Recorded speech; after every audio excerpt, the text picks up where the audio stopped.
Bonjour à tous et bienvenue sur la chaîne pour cette nouvelle revue d'actualité automobile. Aujourd'hui, je vous propose un focus sur deux dossiers majeurs qui agitent le monde du premium et des sportives.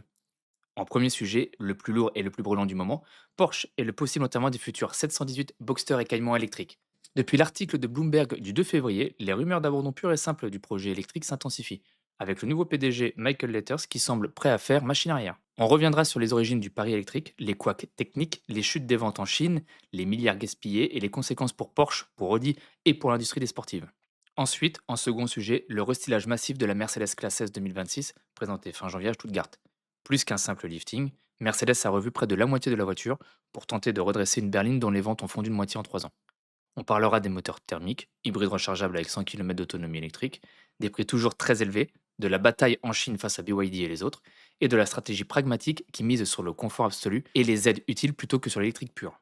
Deux actualités qui montrent à quel point le luxe et le sportif premium sont en pleine recomposition en ce début 2026, entre frein sur l'électrique à tout prix et adaptation forcée à une concurrence chinoise ultra agressive. Si le contenu vous plaît et que vous souhaitez suivre les prochaines analyses comme celle-ci, n'hésitez pas à vous abonner et activer la cloche, ça m'aiderait énormément pour les prochaines vidéos. Merci d'avance. Depuis début février, une série de rapports initiés par un article de Bloomberg du 2 février a secoué la communauté automobile. Le projet des versions 100% électriques de ces sportives iconiques semble plus que jamais menacé d'annulation pure et simple. Tout commence en 2021 avec le concept Mission R, présenté au Salon de Munich comme une vitrine technologique pour l'électrification des sportifs compacts de Porsche. La marque annonce alors que les remplaçants des actuels 718 Boxster et Cayman seront exclusivement électriques, basés sur une nouvelle plateforme dédiée PPE Sport développée avec Audi et les batteries performantes fournies par Northvolt. Le lancement est fixé au milieu de la décennie avec un arrêt progressif de la production des modèles thermiques actuels fin 2025 pour laisser place à ses concurrents zéro émission. En 2022, Porsche confirme officiellement que les futurs 718 seront seulement électriques, avec un objectif de commercialisation dès 2025-2026. Cette stratégie s'inscrit dans l'offensive électrique massive du groupe Volkswagen, après la Taycan en 2019, le Macan électrique lancé en 2024 et le Cayenne électrique, production démarrée début 2026 avec une batterie de 113 kWh offrant plus de 600 km d'autonomie. La 718 devait démocratiser l'électrique chez Porsche en ciblant une clientèle plus jeune et plus accessible que celle de la 911. Les problèmes ont commencé tôt. La faillite de Northvolt fin 2024, le partenaire suédois chargé des batteries haute performance, a été un coup dur. Porsche a dû chercher un nouveau fournisseur et revoir en profondeur la mise au point du véhicule déjà avancé.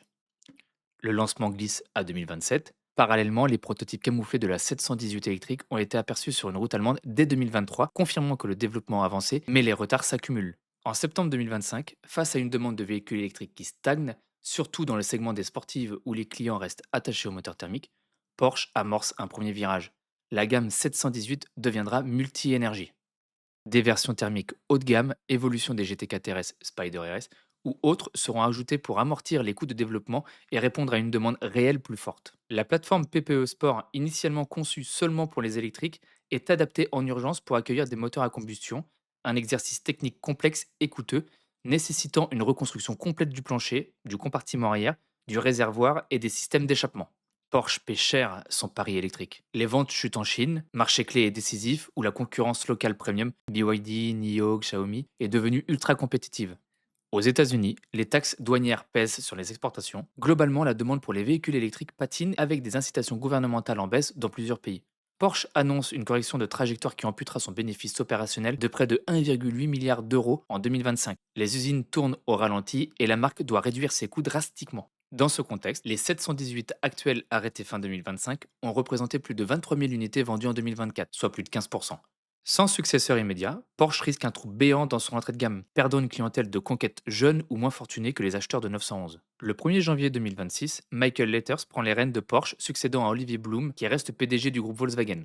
Âgé de 50 ans, Letters a un CV impressionnant. Plus de 13 ans chez Porsche, responsable Macan et Cayenne, 8 ans comme directeur technique chez Ferrari, puis CEO de McLaren de 2022 à 2025. Réputé pour son expertise en sportive haut de gamme, souvent hybride, il est perçu comme l'homme de la situation pour redresser la barre dans une période d'instabilité. Selon un rapport publié par Bloomberg en date du 2 février 2026, des sources internes indiquent que Leithers évalue actuellement l'abandon des variantes électriques des 718. Les coûts de développement ont explosé avec plusieurs milliards investis, dont une partie pour adapter la plateforme électrique à une plateforme thermique. Les retards rendent la technologie potentiellement obsolète au lancement et le seuil de rentabilité pour un modèle de niche semble inatteignable. Une alternative hybride rechargeable est sur la table, mais elle impliquerait un redéveloppement lourd, soit un greffage d'un moteur thermique sur base électrique, avec encore plus de retard et de coûts. Cela rappelle des échecs comme la Honda NSX hybride, arrivée trop tard face à la Ferrari 488 GTB. Si l'annulation se confirme, ce serait un gâchis historique.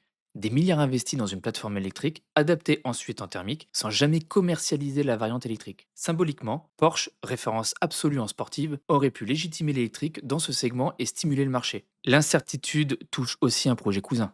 La sportive électrique Audi, dérivée du concept C, teasée en 2025, dont le lancement est prévu fin 2027. Elle partage la même plateforme PPE Sport, sans économie d'échelle avec Porsche, sa rentabilité pourrait être compromise. Porsche n'a pas commenté officiellement. Les marchés ont réagi positivement avec plus 0,6% à Francfort après le rapport de Bloomberg, voyant ce recentrage comme salvateur pour la rentabilité. Mais les parts restent en baisse d'environ 9% depuis début 2026. En résumé, le projet des Porsche 718 Boxster et Cayman électrique est aujourd'hui très menacé d'abandon. Michael Letters, nouveau PDG, doit arbitrer entre des coûts explosifs, des retards accumulés et une demande électrique qui patine, surtout chez les puristes attachés au thermique. Si l'annulation se confirme, ce serait un gâchis majeur pour Porsche. Des milliards investis dans une plateforme électrique, adaptée ensuite au thermique, sans jamais vendre la version batterie. Cela créerait un vide dans l'entrée de gamme, privant la marque d'une clientèle plus jeune et plus accessible. Mais les répercussions vont plus loin. Au sein du groupe Volkswagen, la même plateforme PPE Sport est utilisée pour la future sportive électrique Audi, le concept C. Sans les volumes Porsche, sa rentabilité serait fragilisée. À l'échelle de l'industrie du premium, ce recul illustre un tournant. Plusieurs constructeurs recalibrent leur plan d'électrification de leur gamme face à une adoption plus lente que prévu.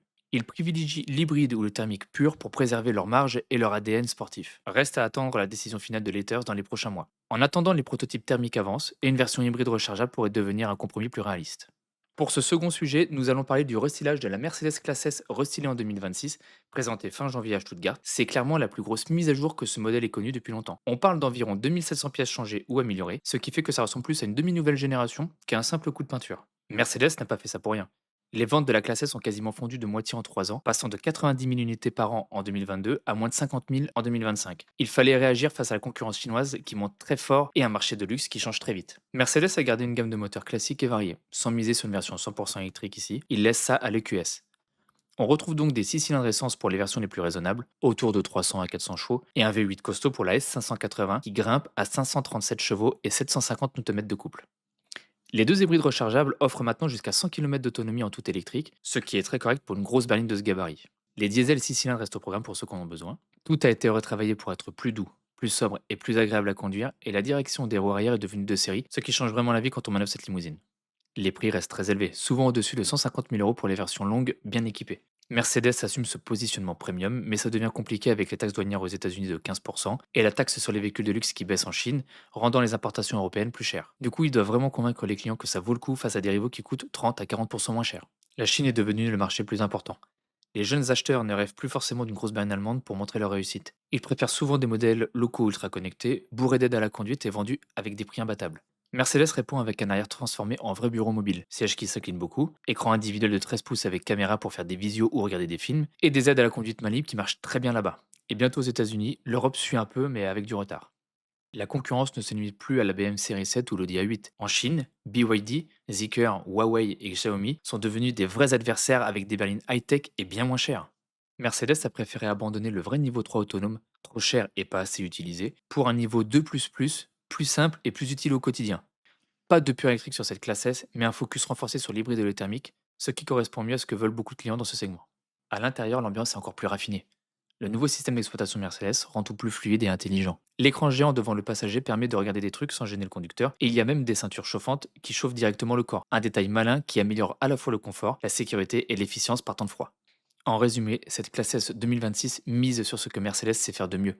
Un confort exceptionnel, une présence statutaire et des technologies qui servent vraiment au quotidien plutôt qu'une course à la nouveauté de gadgets.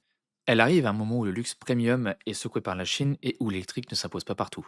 Si elle réussit à redevenir la référence incontestée, ça redonnera un sacré coup de boost à l'image de toute la marque. On verra dans les prochains mois si les clients suivent. Nous arrivons à la fin de cette première vidéo dédiée à l'avenir des Porsche électriques et du restylage de la Mercedes Classe S.